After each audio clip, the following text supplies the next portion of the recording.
think you should. But it's probably set up for Okay. Aruna, so. Hi, everybody.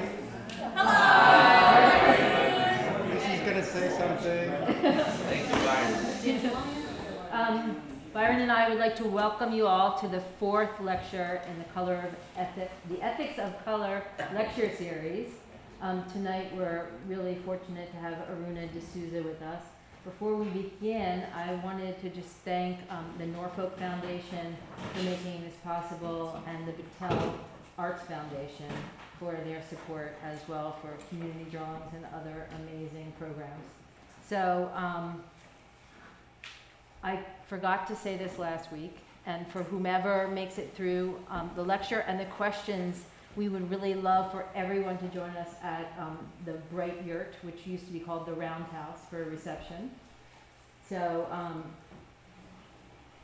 anything else I forget?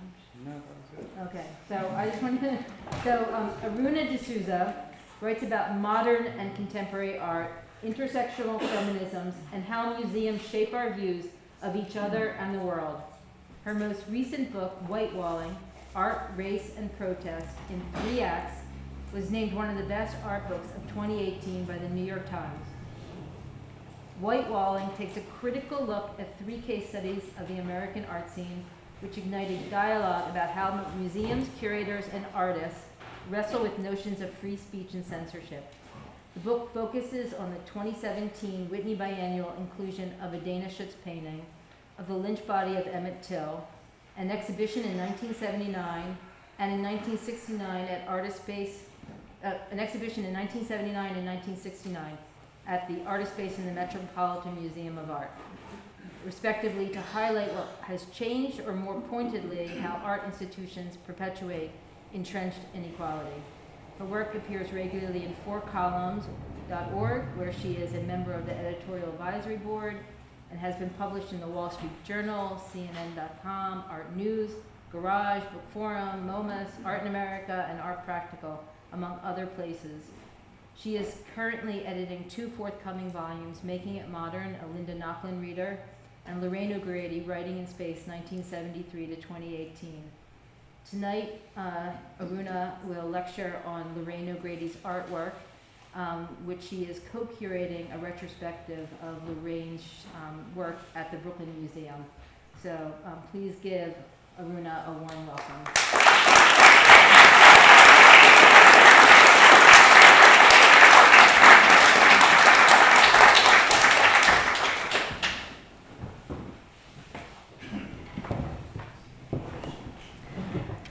Hi. So one of the weird things about doing what I do as a single parent is that I'm constantly being called upon by my daughter at the worst possible moments to do things that I forgot to do. So I have to tell her that I can't order her pizza for her.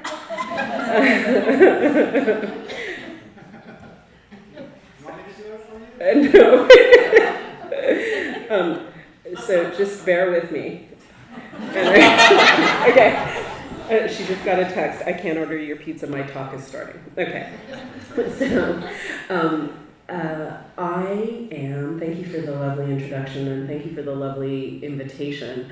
I was saying that until Tom and then Lisa and Byron contacted me, I had no idea what Yale Norfolk was, and so it's been, and then since then, everybody that I know is like, oh yeah, Yale Norfolk, I was there, I'm going there, I went there, whatever, so it's been a lovely chance to discover this place, which seems quite special, and the cabins are really cute.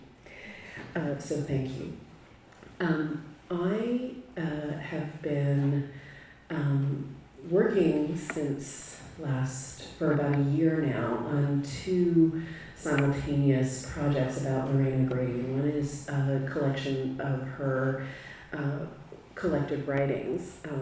Lorraine O'Grady is an artist who has had a very long and interesting career, but a fairly short career as an artist. she grew up in the Boston area. Her parents were immigrants from Jamaica. She went to a prestigious Latin school as a young black girl and then woman in Boston, and went to Wellesley, graduated from Wellesley around 1955 or 1956 as one of the top students there, and an early African-American graduate of Wellesley, and went on to write, at that point was one of the major hurdles, I guess, for a very plum job in the civil service. She went on to write the National Civil Service Exam and was one of a very small number of people, very small number of women, in fact, to score high enough to get a civil service job, in her case, in the State Department. Departments of Labor and then Departments of State, where she went on to become a CIA analyst. She was spending a lot of time analyzing information coming out of Cuba because of her language skills. And she worked there for a while. She left after a certain point to start a translation business in Chicago, or to take over a translation business, even though she knew Latin and she knew some Spanish, but she didn't actually know very many languages. But she knew enough to visually understand whether the words on the page looked right, and to therefore identify the problems that other people's translations might have had. And so she had a very interesting way into a very sort of strange, she describes it almost as a kind of, savant-like ability to see through the translation, through the visuals, to assess translation. And so she was always very steeped in the idea of language and how language was put together. She left Chicago and her translation business to move to New York with a boyfriend who was involved in the music industry, and so that she wasn't simply a kind of groupie in the music, on the edges of the music scene in New York, she decided that she would become a rock critic. So she went from CIA analyst or State Department analyst to translator to rock critic, and she wrote for the Village Voice and for Rolling Stone, among other places. And she was into a wide variety of music. Her first published review was for the Village Voice, commissioned by the Village Voice, where she wrote a review of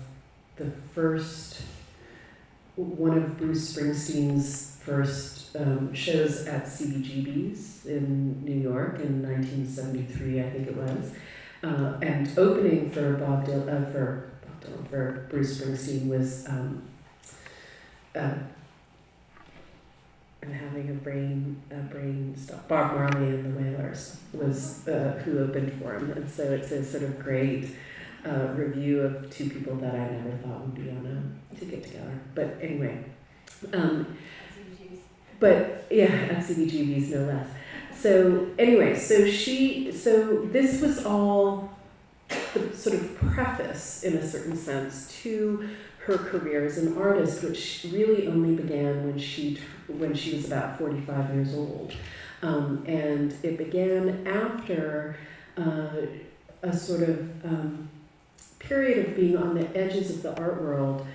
She was essentially volunteering at a gallery called Jam, just above Midtown, which is a very important gallery that was run by a woman named Linda Good Bryant, and that was really an epicenter for a kind of black avant-garde art scene in the late 70s and through the 80s. It was one of the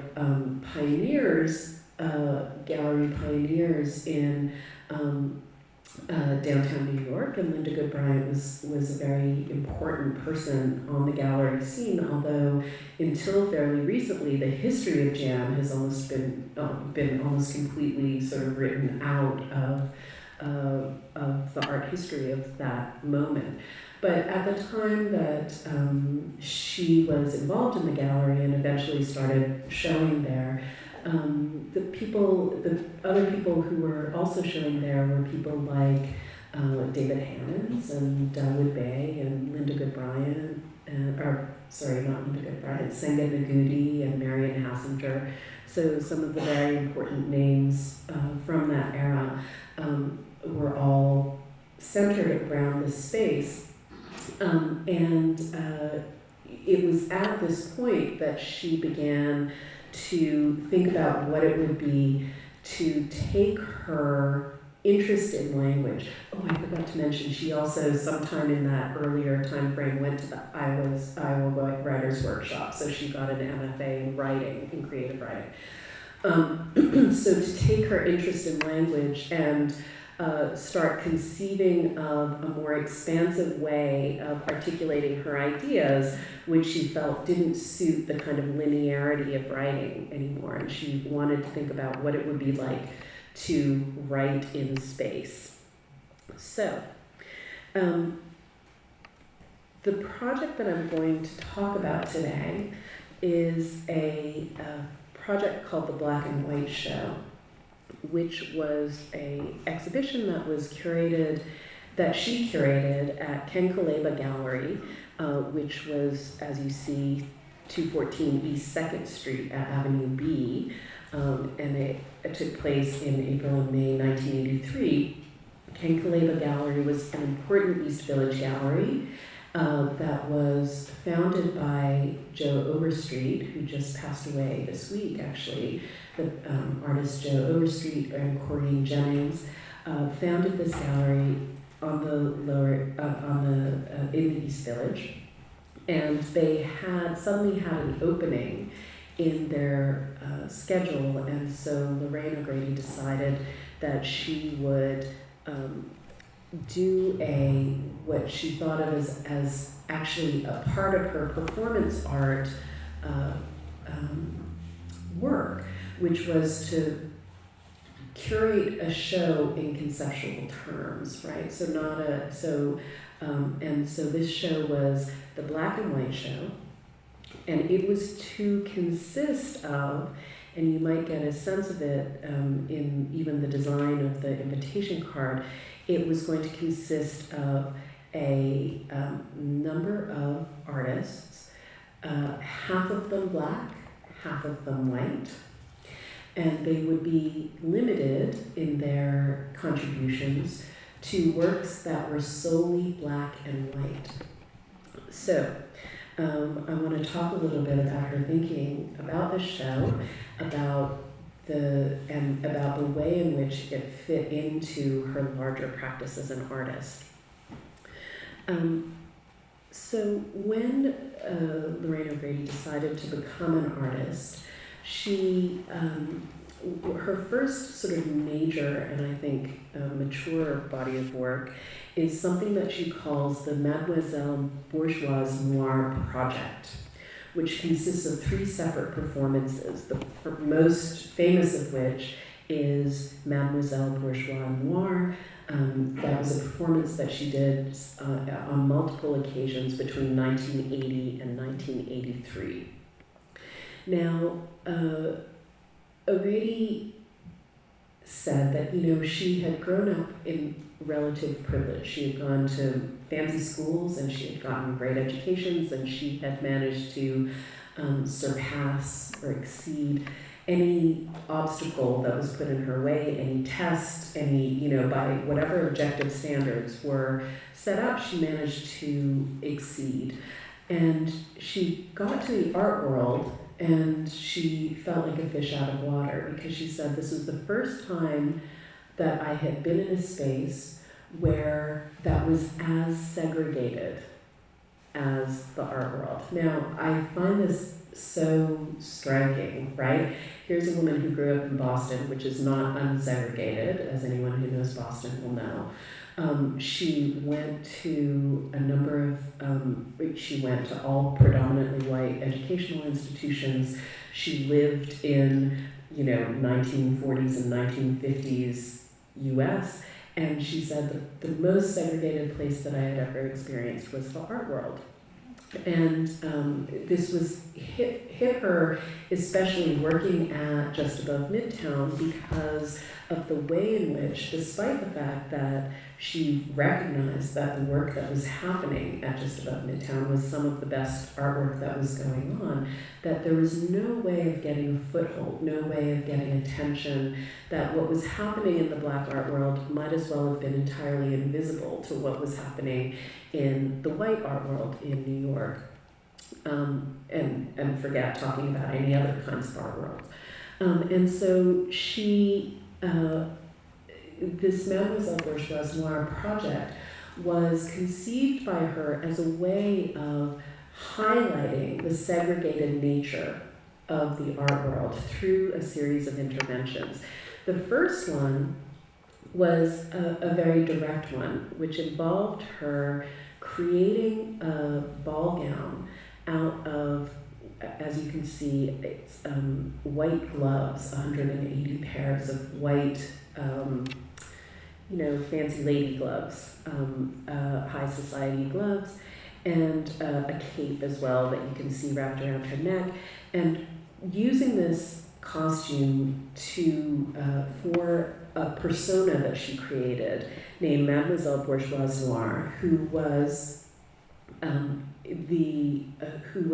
conceived as a French Guyanan beauty queen, right? And Mademoiselle Bourgeoise Noire would show up at art openings and stage guerrilla interventions. And so one of the two most famous iterations of this performance, one occurred at just above Midtown Gallery, and it was for the opening of a show that happened just after a show at PS1. PS1 did a show on Black abstract painters, Black abstractionists.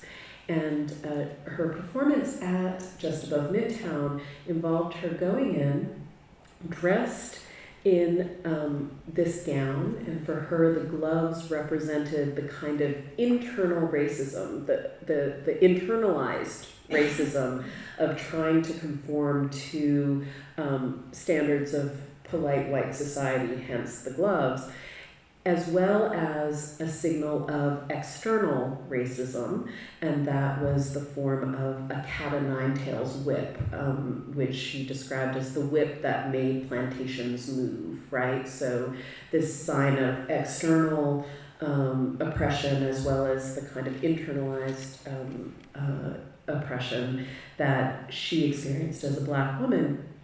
And she went into just above Midtown, and she whipped herself with the cat-o'-nine-tails for several minutes, and then shouted out a poem that was an indictment, in a way, of many of the artists whose work had been in the PS1 show, who were also in the Just Above Midtown opening that night. An indictment of Black art that does not take risks. So the last line of the poem was, "Black art must take more risks." In other words, we need, as Black artists, we need to make people uncomfortable. That was the gist of the poem.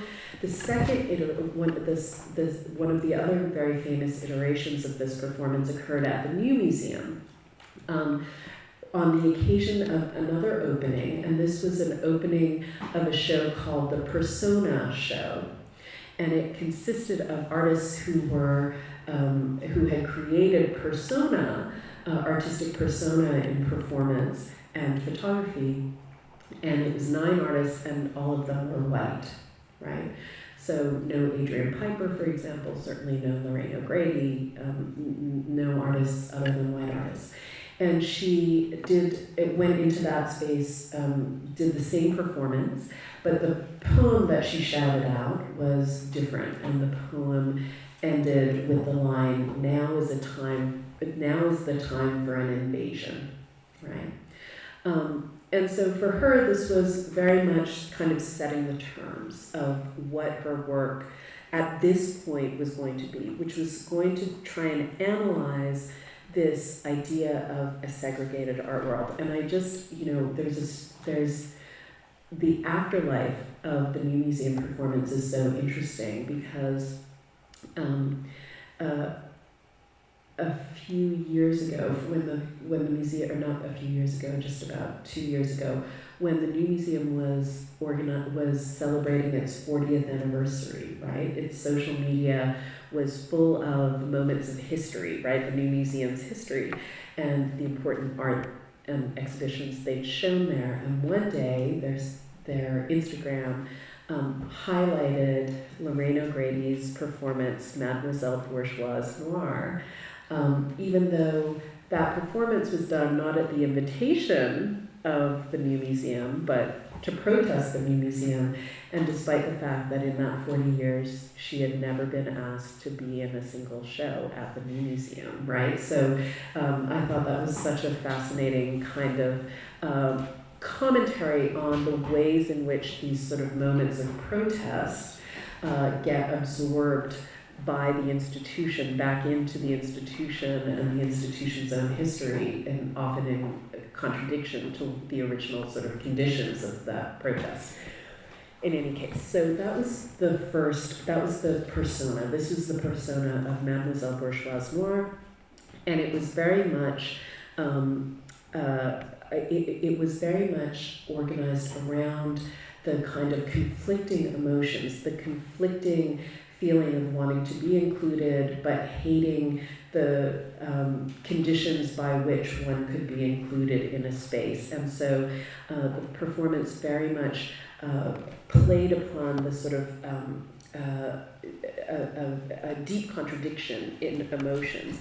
So here you see Mademoiselle Bourgeoise Noire entering the space with her, escort, and handing out carnations that she had pinned to her sash to visitors, then starting the performance of whipping herself, and then shouting out with deep anger, shouting out the poem at the end. So Mademoiselle Bourgeoise Noire did a number of other performances, but she also was involved in other projects that often were signaled by the artist by just pinning one of the white gloves to her shirt. So whenever a glove was pinned to her shirt, Mademoiselle Bourgeoise Noire had shown up. And one of the projects that she did was a very important public art project, or a public intervention called Art Is. And this is at a time that she was working with Heresies magazine, which is an important feminist magazine produced in New York, and that was organized on a collective structure, and she was working on an issue on racism. And one of the people who was also working on the issue, a Black sociologist, said to her, the avant-garde has nothing to say to Black people, right? The idea of the avant-garde and is anathema to Black people. And O'Grady wanted to think of a way of doing work that would test that proposition or even reject that proposition. And so what she decided to do was create a float, a parade float, that would be driven in the Harlem African American Day Parade in 1983. She created a float, and on the front of the float was a big gold leafed frame, and the conceit of which was anything that you saw through a big decorative ornate frame automatically turned into art. And she hired dancers and performers to carry frames and run through the crowd and frame the crowd. She didn't actually have any idea of recording the performance. So the photographs that exist, and she didn't advertise, she didn't let people in the art world know it was happening. This was going to be simply what happens if you ride a float through Harlem, through this African American Day Parade, and have performers hold up these frames. How will people respond? What will they understand of it? How will they react? Will they see themselves as part of an artwork, or will it just not register as anything? And the photographs that exist are photographs of friends of hers or just random people who took photographs, and afterwards she would contact them and say, can I get copies of those photographs? So it's actually a very kind of serendipitous collection of the documentation that we have of the event. But what happened was that people were very excited by this. The bystanders were very excited. And there were constant shouts of, bring it over to me, come frame me, I'm art, make me the art kind of thing. So there was without any prompting, without any explanation, there was a very deep connection, I think, to this community. She said that she didn't, O'Grady is of Jamaican background, and she said, for her, she was she didn't live in Harlem, and her first impulse was to do a float in the West Indian Day Parade in Brooklyn, which was sort of, part of her sort of experience of New York. But she said, I didn't want to do that because the floats themselves are art, whereas this was, a much more corporate type of event, a lot of beer companies and this and that and the other. So what happens if you put a float in that's trying to sort of propose to be an artwork, and how will people respond? But one of the fantastic things that happens, I think, in the photographs for this is a real record of the tensions within the neighborhood. So this pairing, for example, of one of the performers at two different points, framing on the right two black women, one of whom is very excited clearly to be part of this project, and on the left, in a very similar kind of shot, one of the New York City police officers who is surveying the scene, is especially poignant given the ways in which policing and the crack epidemic and the changes in the economic situation in New York changed that neighborhood quite radically just a few years later. Two more images from this. So when O'Grady talks about this trilogy, this Mademoiselle Bourgeoise Noire project, she talks about Mademoiselle Bourgeoise Noire as the performance, as stating the problem. She talks about art as pointing out who was missing from the audiences in this segregated art world, right? If the problem is the segregated art world, then the Mademoiselle Bourgeoise Noire was pointing that out. This art world is segregated. Artist was pointing out, this is who's missing from the audience when you segregate the art world. And the Black and White Show was a project that she conceived in order to show who the artists were that were missing. And since so much of the segregation of the art world depended upon language around things like quality, right? And and relationship to certain ideas, certain discourses, certain academic pedigrees, things like that. What her idea was in the black and white show is if you rhetorically take away everything and try and make the playing field as level as possible, right? If you take away all contingencies and try and make the playing field as level as possible, does all of that language still work, right?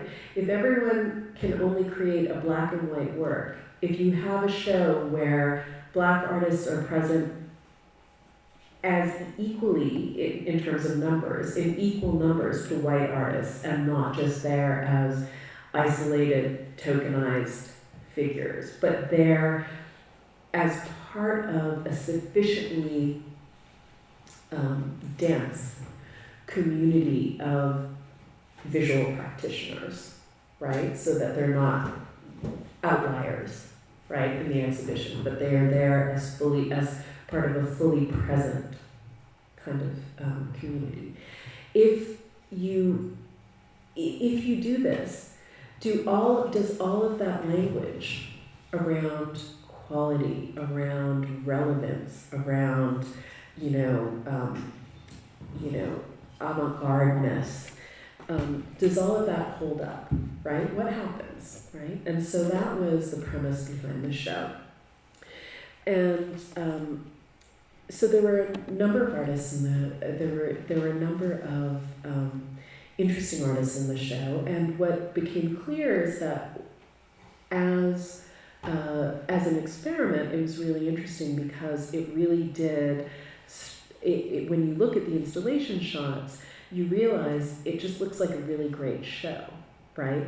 And yet, so many of the black artists in the show were artists who had never gotten even anywhere close to the exhibiting opportunities of any of the white artists in the show. Even though now we look back and say, oh my God, that person was in the show at the time. And in fact, for a number of the black artists in the show, they really very much, after this, continued to work in relative obscurity, which is is probably, given the situation of the art world at the time, not surprising, but certainly lamentable. One of the most visible contributions to the show was this mural by the artist John Fechner, Toxic Junkie, which he spray painted on the wall outside of the gallery and was done overnight, the night before the opening. So it was, it was not it was an unauthorized piece of graffiti, really.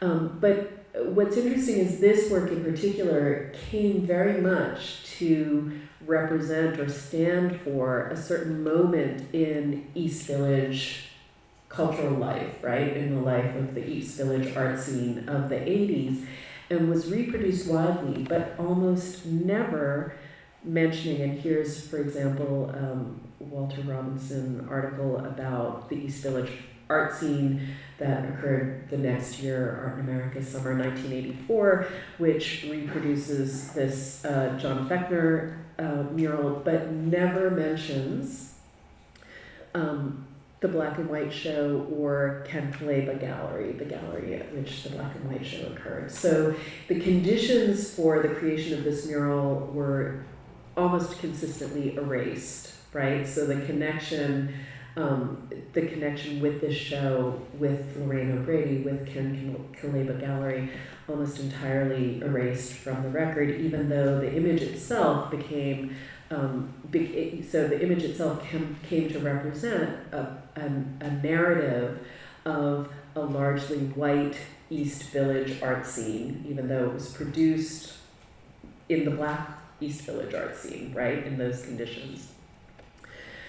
Adrienne Piper sent in as her contribution, her direct mail advertisement for her funk lessons, which any of you who saw the Adrian Piper exhibition at MoMA, I don't know if any of you had a chance of seeing it, but she advertised to teach people how to dance funk. And the original invitation was actually gold on white, and she sent it in to Lorraine thinking that that would be good enough, and Lorraine said, no, you have to make it in black and white. So she photocopied it in black and white and sent it to her as a one-off art thing. And I love the top label that I have on the slide is the way that Adrian Piper insists that it be captioned so that it's horror series, which is a great old art history term meaning outside the series, right? It's a one-off, later destroyed because it was just a photocopy. Lorraine threw it away after the show. You know, when Lorraine started, when O'Grady started working, she said she had very few models for what Black performance could be or could look at. And she had come across Adrian Piper's work in various magazines, and she had thought, oh, this artist is really interesting and doing really interesting work, but she actually had no idea that Adrian Piper was Black, actually. So she got to know the work and only later discovered that not only was Adrian Piper Black, but Adrian Piper was, as O'Grady identifies in her own background, was mixed race. And so it was, and you know, of course this was before the internet and this was before easy access to such information. So I love the idea that she got to know Adrian Piper's work outside of that question of any sort of identity politics. It's one of the key figures in inspiring the show and helping getting it going was the artist Keith Haring, who was one of O'Grady's students. O'Grady was teaching at the School for Visual Arts in New York, and she was actually primarily teaching classes on Surrealism and Dada and 19th century French poetry. So she would teach a course on Baudelaire and Rimbaud every year. She would teach on Dada and Surrealism every year. And she was fascinated, especially in the poetry, she was always fascinated by the idea of oppositions, of contradictions. So she loved teaching about Baudelaire and Rimbaud because these were the two figures who were supposed to be so diametrically, in a sense, you know, she saw them as very different from each other. And so she was constantly trying to test out the contradiction, what made them, but always hold them together. So she was always interested in the idea of not a binary, but the idea of what she started calling a diptych, right? Of the two sides, right? The word diptych actually comes from the idea of a hinged a panel painting or a tablet, right? Where there's two hinged sides. And she loved the idea of the contradiction being forever connected, right? So you can't have one without the other, and that the two sides of the opposition enter into what becomes an endless and ceaseless conversation, right? They can never be resolved. And this idea of the diptych really animates the black and white show. For her, the idea of black and white had always been treated in Western philosophy as a binary, right? Black on one side, white on the other. And that no matter what no matter what philosophy tried to tell you, here's Lorraine O'Grady talking back to Western ontology, no matter what anyone tried to tell you, whenever you set up a binary, there's always a value system laden with, on one side of the binary is always given more value, right? There's the good and the bad, right? No matter what, no matter how many people try and exceed the binary, it always comes down to the good and the bad. So when people say, and Derrida talks about this too, right? When people say male and female, right? They're not just describing a binary, right? Which is already problematic, right? We all know about the ways in which such binaries leave out a lot of terms. So you're not only saying there are these two possibilities, but implicit in it is the idea that one of those, there's a third term, and the third term has to do with value and always places maleness, right, in patriarchal society, places maleness higher than femaleness. Black and white, same thing. Blackness, whiteness defines blackness, blackness defines whiteness, but there's a value encoded in it. And so for O'Grady, her idea was that as long as we keep thinking either or, right? As long as we keep thinking through this idea of the binary, either black or white, either male or female, then we are forever caught in all of the systems of thinking that depend on those foundational binaries, right? Nature, culture, I don't know, whatever. Body, mind, right? All of these binaries, we're caught in the value systems that those binaries describe. And so what she proposed in thinking through this idea of the diptych was that instead of the either or, she wanted the both and. So what happens if you start thinking about both and, both black and white, right? Now, formally, what that meant is projects like the Black and White Show, right? This is a diptych. It's a diptych work. And she sets up the invitation card that you saw in that way. She sets up the invitation card as a diptych, right? These sort of mirrored, I think somehow this is not correct. This particular photograph is of a modified invitation because Lynn Algari's name was not in yellow in that original one, so it should have been just black and white. But she is thinking in terms of this doubleness, this both and. And so she starts to think through this idea here. Keith Haring, as I said, was one of the key figures in helping get this exhibition off the ground. He was a student of hers. He wanted to contribute work, but he also said, you need to put Jean-Michel Basquiat's work in the show. In the end, he didn't finish the work, and so the work wasn't in the show, but over the course of several months, she worked with him and really, in a sense, got to know him very well, but was one of the first people who was really talking to him about the Black avant-garde as it existed in New York, and she writes about this in a very poignant text that was published in Art Forum.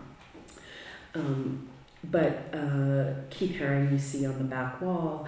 Next to Keith Haring is a painting by Jack Whitten, and there's more here. Here's another installation shot on the right, and I have a better slide of it so you can see is sketch that would turn into Nancy Sparrow's, one of her great works, El Salvador from 1984.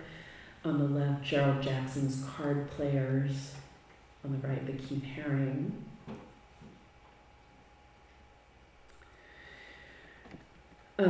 Two works here that were sort of weirdly, and I don't think intentionally at all,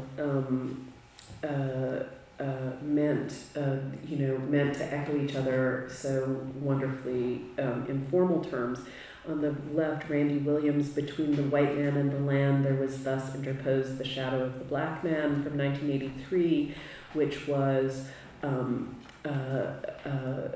sort of inspired by the idea of the segregation of water fountains and public facilities in the U.S. On the right, a Jean Dupree piece called The Printing Table, which was another installation that just sort of had a sort of wonderful formal echo. Mark Eisenberg's self-portrait on the left, and the sizes here are sort of misleading because the Jack Whitten piece is obviously a much larger piece, but he did it entirely in black and white. Willie Birch's graphite and acrylic on cardboard works, and Judy Bloom's Small Songs, which was a very large installation. This is just 8 pieces of what were 48 parts of the piece. Lynn Algari's black and white photographs of her naked body, and Louis Ranzoni's oil and wax on linen paintings that evoked film noir. And then Stephen Lack's drawing on the right, which was a drawing that was made of an incident that Basquiat had described to him of being pulled aside by racist police officers in New York. He and his friends pulled aside and beat up by the cops, and so this is Stephen Lack's kind of drawing transcription of that event, a white artist trying to analyze or think about this incident happening to his friend. And on the left, painting, and the painting I'm going to show you, I've shown it here in black and white, but actually it was the only color work in the show, because the artist is kind of not so, I think, but very much loved by Lorraine. And I think, I have to look at my notes later, I think he actually went to Yale. But he was also he was also at Cooper Union, and he was an artist who she describes at one point, he dressed himself like a 19th century dandy, and he was convinced that he was going to be an art star.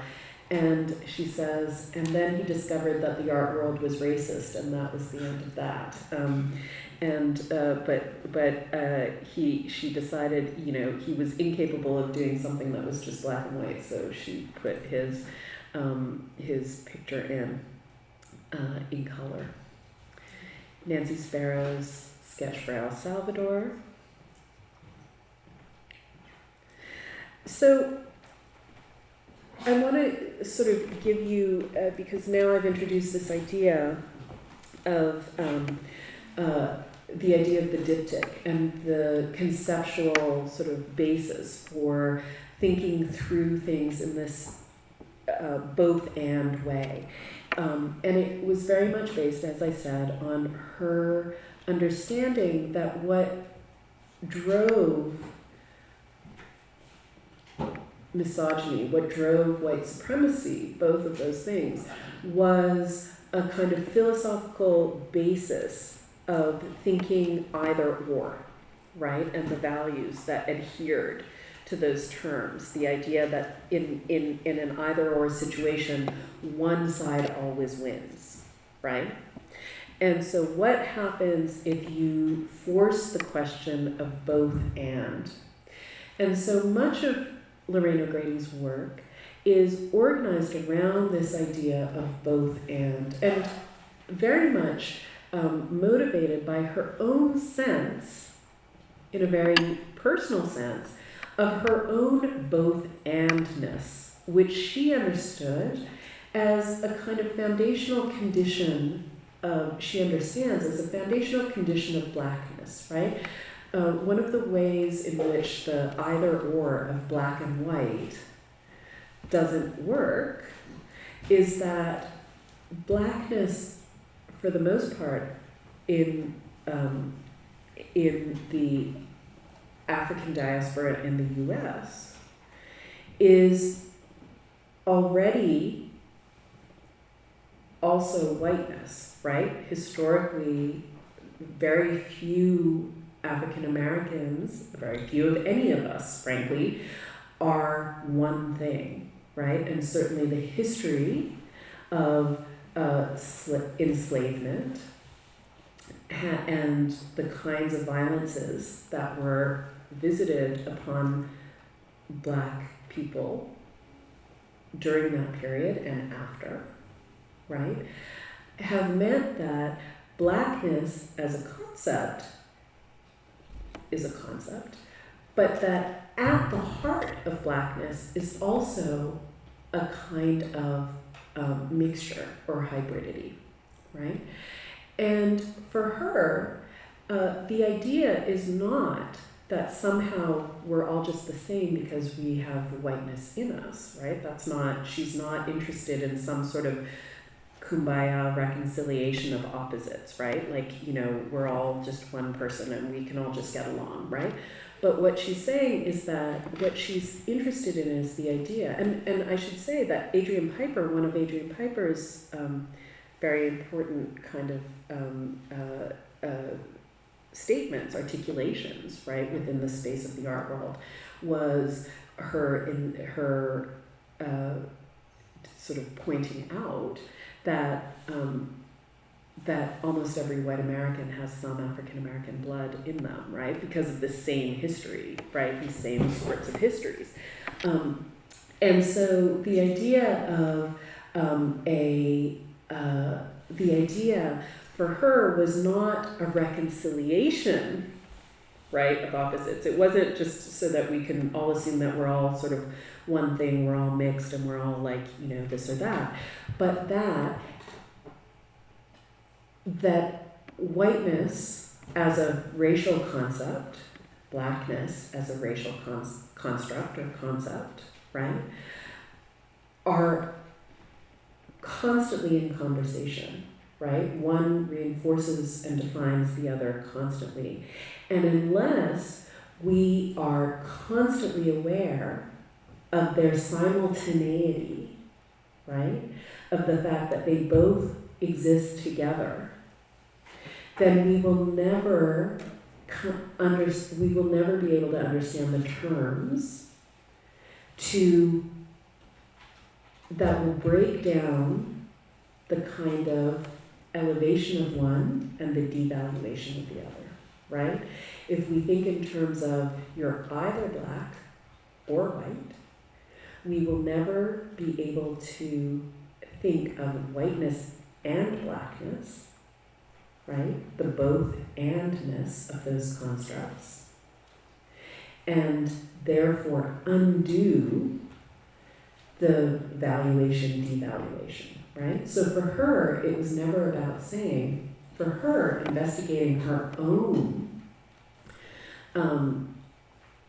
mixed race background, investigating the ways in which her body was the product of what she calls, in a kind of attempt to reclaim the term, which is a really ugly term, that her body was the result of miscegenation, right? What she is calling for is a kind of miscegenated thinking, she terms it, as a way of as a way of bringing these two terms together and understanding the ways in which they define each other and that they only can exist conceptually, rhetorically together, right? Whiteness doesn't exist without blackness, right? Blackness doesn't exist without whiteness. That doesn't mean that there aren't black people and there aren't white people. It means that the idea of a black race is the product of white racist thinking. The idea of a white race well, is the product of white racist thinking. I mean, like, you know, we know where the fault lies, but, you know, but the two terms are required by white supremacy to operate together, right? And what she wants is a recognition that they are always together, and a recognition that one's personal experience can never exist outside of these terms, which sort of lay the groundwork for one's own psychic experience of the world. So one of the pieces that she did, I think that really speaks to this, is this piece called The Clearing, which is part of a larger series that is titled Body is the Ground for My Experience. And this is called The Clearing, and she added a subtitle later. And that subtitle was Cortez and La Malinche, Thomas Jefferson and Sally Hemings, and Me. And as you might be able to see, it is predicated on the idea, or it's based on the idea of a sexual coupling of a white man and a black woman. On the left side of the diptych, you see the children, perhaps the products of this coupling, running on the grass, clothes piled up on the left in a way that reminds me a lot of Manet's Luncheon on the Grass, and floating above the clouds, a black man and a white, black woman and a white man in a kind of embrace. And on the right side, you see the woman now lying, staring out with a sort of expressionless face, staring out of the picture frame, while a man in tattered armor, the same white man in tattered armor, and now with a skull for a head, clenching her breast and looking down at her. And for her, you know, she tells a story of a curator coming to her studio to look and looking at this work and saying, "Oh, is this the before and after? Like, is this the, you know, the ecstasy and the agony, right? The love and then the breakup, or something like that, right? You know, what's happening here?" And she said, "No, this is the simultaneity, right? This is the both and. This isn't the before and after, and it's not the either or. This is the both and." So this for her is trying to get at something that she says is not literally just about you know, interracial romance or anything like that, but is at very much the heart of a kind of relationship between black and white, which is both a kind of need for each other and a fundamental violence that exists at the heart of it, right? And so that every relationship, every kind of situation has to be understood through this both and, right? That there's never an escape, there's only a recognition, right? She made this as part of the same series called The Fur Palm, and this was actually used as a prop in one of her early important performances called River's First Draft. But it was a palm tree trunk and then a fir tree, right? So sort of referencing the two parts of her own experience, right? Her roots in Jamaica and her youth in in Massachusetts. You know, this doubleness, this uncanny doubleness. And you might be able to see that it's growing out of the back of a black woman, a human body. She explored this idea of origins and of the ways in which these notions of race and lineage can be. She wanted, in a sense, to understand what it was to see oneself as imbricated in, as always related to larger histories, but often looked at histories that were unexpected. And so this is a project that she did centered around her sister, her older sister, who was Devonia Evangeline is her name, and who died.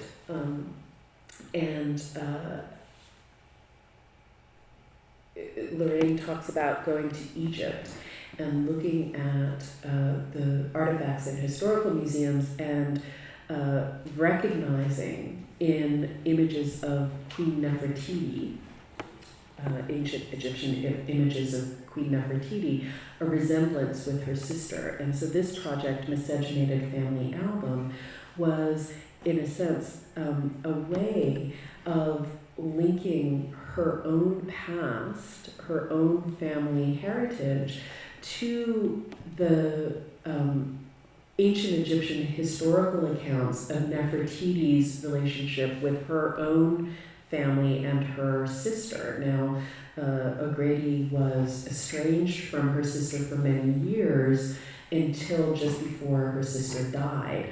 And Nefertiti had a very complicated political relationship with her sister as well. And so there were all of these kind of connections to make.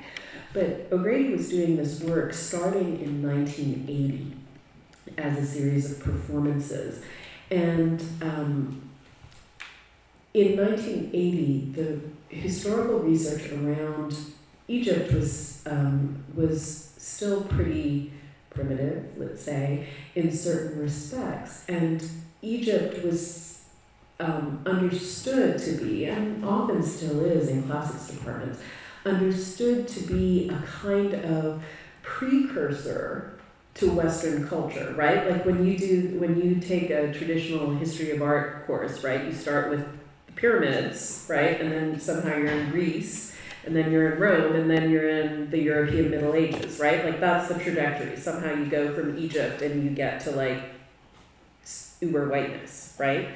And that's how Egypt was often constructed as a kind of as part of a white Western cultural heritage, despite the fact that it is in Africa. And a lot of the research around Black Egypt had only barely begun by the time she was doing this project. So she was really, in a sense, doing a lot of historical research to kind of suss out the intuitive thing that she felt, which was that somehow making the connection between her own family history and this history was going to be important. And so this was, so these were pictures of, in this case, her niece and one of Nefertiti's relatives. And then the last project, you'll have to see it here because I don't understand how to use this. Oh, here we go. I don't use Keynote. Okay, here. The last project that I wanted to mention in relation to this, and in relation to this larger idea of holding Black and white in tension, in constant conversation, right? Black and white doesn't make gray, right? That insistence on holding Black and white in this constant conversation, in this tension, right, is this very beautiful piece that if I can figure out how to show video tomorrow, for those of you coming to the seminar, I'll show it on video. You can find it on her website, on Lorraine O'Grady's website, which is one of the fantastic archival websites by an artist that I've ever seen. It's really amazing. She did it herself. She designed it herself and built it more or less herself. But it's a video called Landscape Western Hemisphere. And it consists of a close-up film of her own hair being blown by fans so that it's constantly moving, right? And you get to see the variety in her hair between soft, loose silky curls and much more tightly curled, kinkier hair that she understands as the result of the complexity of her blackness, right? That her blackness is the product of a great deal of mixing in her family line. And against, and as a backdrop to this, or as a soundtrack to this, very beautiful extended reflection on her hair and the kind of dualities that her hair encodes, in a certain sense. You also have a soundtrack of the seaside, right? But as you listen, you can tell that the soundtrack is moving back and forth from a Caribbean seaside to a Massachusetts seaside. You can tell by the sounds that you're listening on the one hand to what it sounds like to be by the ocean in Jamaica versus what it sounds like to be, on Cape Cod or whatever it is. This piece in particular, it's an incredibly gorgeous piece. It's a very minimal piece in a certain sense. It's really reduced to these very simple elements. And yet it speaks to the other major concern that O'Grady describes in her work, which is that of the idea of diaspora, the idea and the ways in which diaspora, the diasporic conditions of people whose origins are in Africa, whether it's through various migrations and immigrations, or whether it's through the forced migration represented by the European slave trade, right? That the diasporic condition has created Black people as the first postmoderns, as the people whose experience encodes all of those ideas of double consciousness and displacement that postmodernism, right, which it was largely articulated, in a way, largely articulated as a very white kind of theoretical field, that postmodernism wanted to see as a kind of antidote to modernism in certain respects.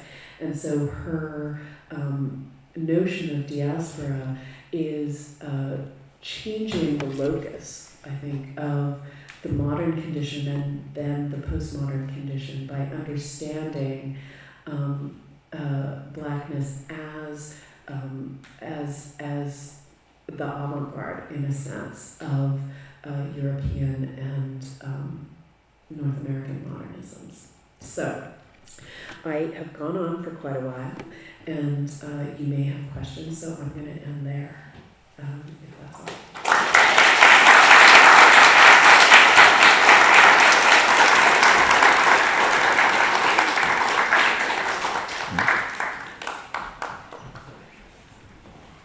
It's very dark in here, so sorry.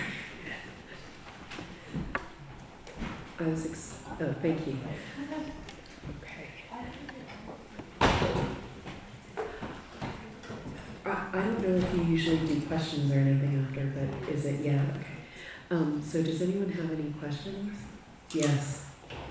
I'm actually really curious because I do know Lorraine O'Grady, Yeah. and I was wondering with your description of how the new museum credited her for the 40th anniversary as participating in her Yeah. project, whether she called it out. I haven't asked her directly about that. For the 40th anniversary, they had a series of events, celebrations, and they did include her in the 40th anniversary celebrations. So I think that she was able to, in that space, sort of make that clear. But it's to me, it's fascinating the way in which, right, these protests get, and this is happening. I mean, protests against museum, this happens all the time, right? So like when the Whitney tells its own story, for example, it tells the story of being protested by the Black Emergency Cultural Coalition, right? Like they include those documents about the Black Emergency Cultural Coalition, which was an activist group that protested, that formed in the late 60s and had a huge impact, in fact, on New York cultural institutions in the following years. But the Whitney, when it tells its own story, it now tells the story of the Black Emergency Cultural Coalition, right? Which, why were the Black Emergency Cultural Coalition protesting the Whitney? It was because they weren't allowed in, right? Like the artists involved were not allowed in the doors. Certainly, weren't allowed on the walls, let's say. But so it, this sort of tendency of institutions to kind of absorb that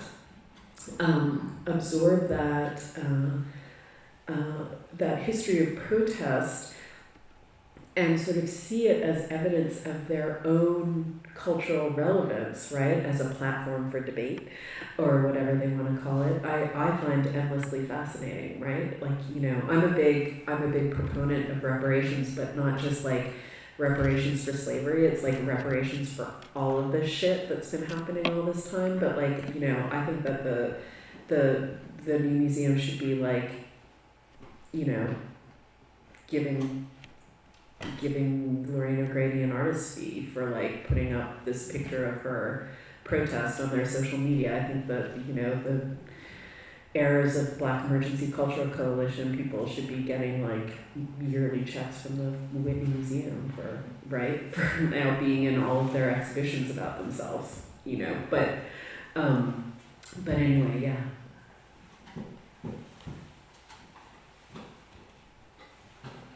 Any other questions? Yes. Oh, thank you. You spoke about the art is Yes. project. Yeah. You talked about O'Grady having heard from somebody said to her something about the Black artist not the avant-garde. Or No. say it again. Yeah, no, it's interesting. So this was a Black feminist sociologist who said to O'Grady, the avant-garde has nothing to do with Blackness, and Black people have nothing to do with the avant-garde. So the idea was that these sets of terms were absolutely irrelevant, right, to Black experience. And in a sense, there was a kind of, and I'm not going to explain it very well because I'm not going to explain it very well, but I think, there was a kind of tension in, starting from the late 60s, I think, through the 70s, like an idea that, an almost kind of separatist idea, right? That Blackness had been that Black artists, culture producers, people had been so excluded from white culture for so long that to try and enter it now would be to try and enter a space as a kind of second-class citizen. And so there was a kind of sense of Black culture has its own trajectory and traditions, and we just need to sort of double down on that trajectory and traditions and reject ideas like the avant-garde as a, by definition, exclusionary notion, right? And I think that for O'Grady, there was a sense of, just as she would later, start describing Black diasporic subjects as the first postmoderns, what she was interested in is the way that Blackness was always at the heart of white culture without it being recognized. So one of her, a couple of her important projects, right, were focused on Baudelaire, Charles Baudelaire, and Baudelaire's mistress, and who was a Black Haitian woman who had immigrated to Paris in the 19th century, and that was his lifelong mistress. And so she was fascinated at the idea that his interaction with her was in fact at the heart of his major poetic projects, right?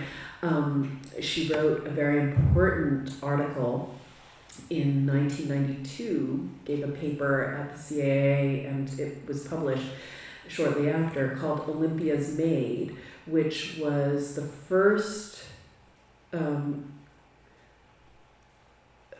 art historical attempt, or it was the jumping off point for a much larger sort of polemic, but it was the first time that anyone had said, okay, who's this woman, this black woman at the back of Manet's Olympia? And what's interesting, what's fascinating too, right, I told you that story of her first rock and roll review of Bruce Springsteen. So she wrote that for the Village Voice, and she wrote it on spec, right? She walked into the Village Voice and she said, offices, and she said, I want to be a rock critic. And they said, well, okay, go out and write something and we'll see what you can do. And she went out and wrote this review, and she came back to them and they said, okay, well, it's too soon for these guys, right? Like it's too soon to review Bruce Springsteen and Bob Marley. Like it's too soon, but we like your writing. So yeah, okay, you're our rock critic, right? Like, so that's what happened. And it was like 2 months later, Bruce Springsteen was everywhere, right? Like, and so she's actually one of these people, very interestingly, where she says things and then it takes everyone else a little while to catch up, right? And so, she wrote this article about Manet's Olympia and the Black Maid and Manet's Olympia, and the idea of blackness at the heart of the avant-garde, or of what we think of as the avant-garde or modernism, European modernism. And I started grad school studying French Impressionism in 1992, right? Like I remember reading that article, but it didn't really make an impact. And then just right now at the Musée d'Orsay, there's an exhibition, right? The Black Model in French Art, that is based on basically Lorraine O'Grady's original insights now expanded into a full exhibition. It's taken between 1992 and 2018 for the rest of us to catch up, right? And that's consistent in her writing and in a lot of the ideas of her artwork. I think that especially her idea now of the idea of what her mixed race background has to say, not about being mixed, but about being black, right, is something that a lot of young artists are thinking about right now, right? Because it fully embraces the idea of blackness, right? It's not privileging hybridity as a way of erasing blackness, right? It's thinking about hybridity as a way of theorizing both blackness and whiteness, right? And so in that sense, it's really, I think it's really prescient. But she was trying to do it in the 90s, right, and in the 80s. And if you think about someone like Adrian Piper, who's really like, in a sense, the person who was engaging most closely a lot of the same ideas that she was engaging. When I didn't tell Lorraine that this was the title of my talk, was Black and White Doesn't Make Gray, because I thought she would think it was too shady. But Adrian Piper refers to her own mixed race heritage. She calls herself gray. She doesn't call herself black or white or mixed. She calls herself gray. And I think that that's the crucial difference between those two practices, right? Is that for her that there's no resolution, right? There's only a constant awareness of the both andness, right? So anyway, that was a really long answer to a much shorter, what could have been a much shorter answer. But there was, I think that these things become, I think that the artist problem for her was to reject a kind of, in a sense, to reject a kind of separatism that was, sort of happening in thought around critical race thinking around that time. So, yes. I have a question. Yeah. Going back to what you said about the values of blackness and whiteness and its proximity to each other, do you not think that's an act of racism? Yes. Yeah. Yeah, absolutely. And I think and there's no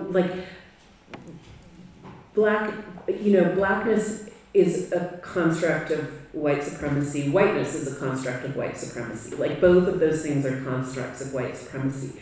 But I think that that O'Grady's idea is that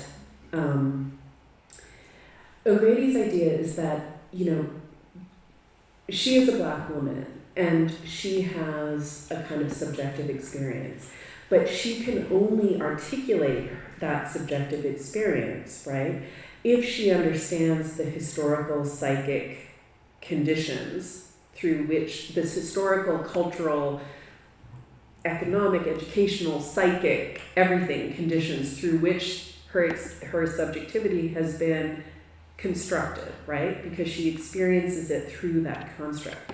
But what she's also saying is that white people can only experience their subjectivity if they understand all of those things too. And white people are never asked to analyze those things, right? White people are given that one of the things that white supremacy does is it tells white people that when they experience themselves, they're experiencing themselves, right? That they don't have to think about their whiteness, right? You've heard that before, right? But whiteness is the thing that goes unremarked, right? It's the sort of baseline that's assumed so no one has to think about it, right? So when, let me see. Okay, I'm going to tell, I only really think through anecdotes, but I did some studio visits a little while ago, and it was this great MFA program, and it had a lot of students of color, black, indigenous, it was a really great mix of students, and there was this one young woman, white woman, who was making this work, and it was about her history of Tinder dates. Anyway, and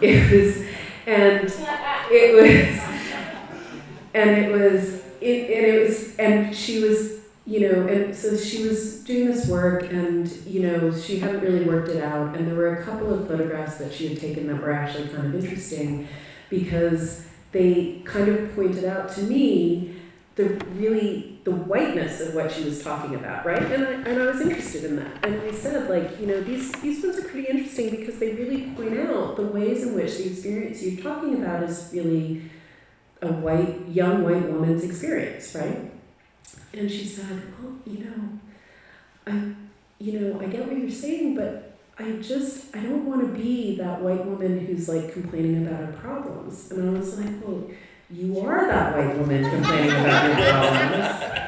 So what happens if you actually take that and think about it and work through it and understand what your white femininity actually means, right? Instead of walking past that, right? As white supremacist culture allows people to do all the time, right? If your culture says you don't have to think about your whiteness, then deciding to think about your whiteness is something you have to be pushed to do. And so that's, I think, what O'Grady wants to say is that until we can understand both the complexity of how racism functions, both to determine people's experience of blackness and their experience of whiteness, then we'll never be able to actually get to a place where blackness and whiteness are equally valued, as opposed to one side always winning, right? And it's always the white side that wins. It's not like she has some imagining that there's some alternate universe in which the black side wins. I mean, she understands, her understanding of racism is that it's fucking racism, right? Like so for her, she's not interested in reconciliation, but she also doesn't believe that you can magically think your way out of racist constructs without attacking, in a sense, the deepest philosophical underpinnings of those racist constructs, which she thinks of as the either or, right? Does that make sense? Okay. Can we talk about this more at the reception? Yeah, please. Okay. I think I might be. I think you can push me on it as well. But it's in a way it's the hardest, I think, part of her thinking to grasp. And I didn't show enough work maybe to really get how it works in through her work. But it's very much. I think for her, it's like, we can think that we're resisting we can think that we're resisting racist discourse, but until we get to the place where we're rejecting the idea of either or, those same sorts of power differentials will keep coming up. We'll just start naming it different things, right? But we'll still be in the same old position. Right? So that's ultimately, I think, where she's coming from. Are there other questions? Yes. I'm thinking about the piece with Jefferson and Sally Yeah. and Cortez and Lamalinche. Yeah.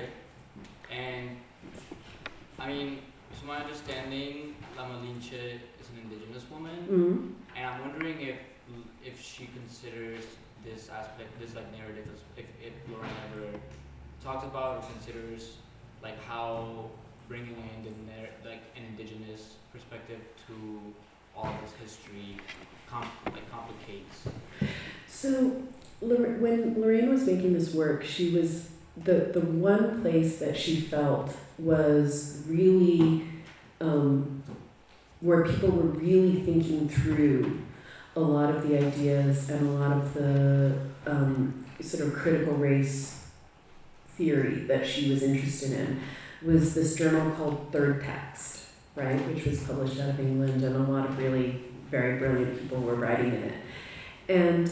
But Third Text was being published in England where, and there was still, and it disappeared very quickly, right? And partly it was anyway, we can go into that later. But there was this idea of what was, an idea that was, that a lot of people called political blackness. And so, in England, right, when the English refer to black people, they're often referring to South Asians as they are to people of African origin. And certainly for a long time, that was the case, right?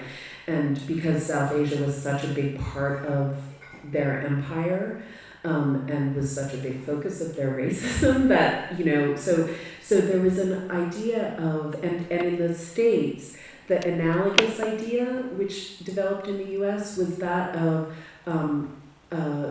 third world activism. So a lot of groups like the Combahee River Collective, am I saying that right? Yeah. Combahee, I always get the B and the M switch.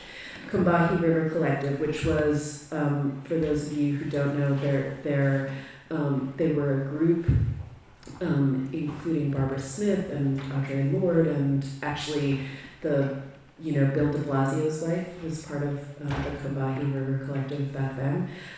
It was a radical feminist Marxist Black feminist Marxist organization, and they identify themselves, for example, as third world feminists, as involved in third world politics. So this was the idea of political blackness in England, and this idea of third world activism in the U.S. was these were ideas of coalitional politics among different people of color and indigenous people. So there was an idea of a kind of alliance of concerns, I think, that very much motivated a lot of thinking around critical race theory in that period. So I think that for her, these were analogous, if not equal, kind of situations, right? But what she was interested in is, on the one hand, the condition of the colonizer and the colonized, right? The condition of the enslaver and the enslaved, right? Thomas Jefferson and Sally Hemings, right? And N, which was one of her lovers, and her, right? And if you think about it, if you think about that title, what is it saying, right? She was going into this mixed race relationship, right? Imagining herself to be a fully in control subject, right? Like, she's the mistress of her own destiny, right? She is, making her decision out of free will, right? That's what she's imagining. But what's she doing? She's aligning that experience with the experience of Thomas Jefferson and Sally Hemings, which, for whatever you say about love or tenderness or whatever, he was her slave master and she was a slave, right? Like right? And Cortez and Mama Lynch, which is another thing that's often portrayed as a love story, but it is between the colonizer and the colonized, right? So what she's doing is actually trying to say that no matter what the affective feeling, right, in these relationships, right, no matter how much one experiences, in her case, say, how much one experiences it as love, that it is also shot through with a history that cannot be erased, right? That relationship always already encodes that, if not the literal violence, the inequality that has resulted, right, from that previous violence, right? So that the inequality she feels as someone who was both historically, right, in terms of her genealogy, both the product of people who were enslaved and the product of people who were colonized, right? Because Jamaica was a colony as well as, so she had it on both ends, right? So her experience was as the colonized, as the enslaved, right? Mama Lynch, Sally Hemings.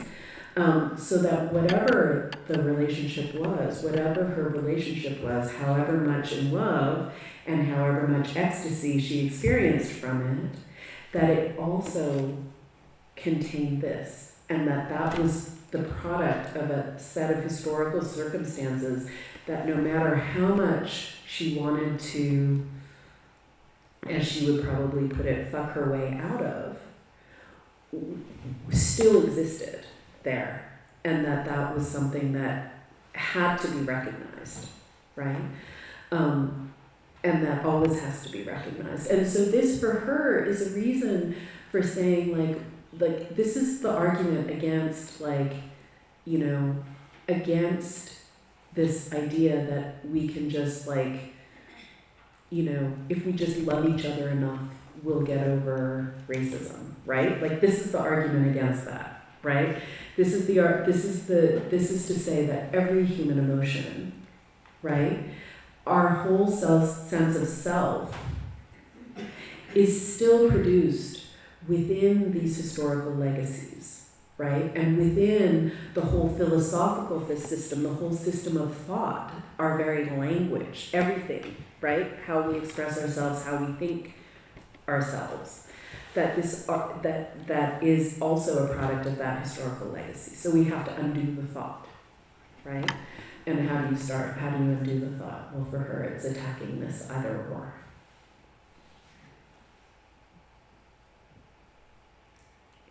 Anyone else? You've all been so patient. Thank you.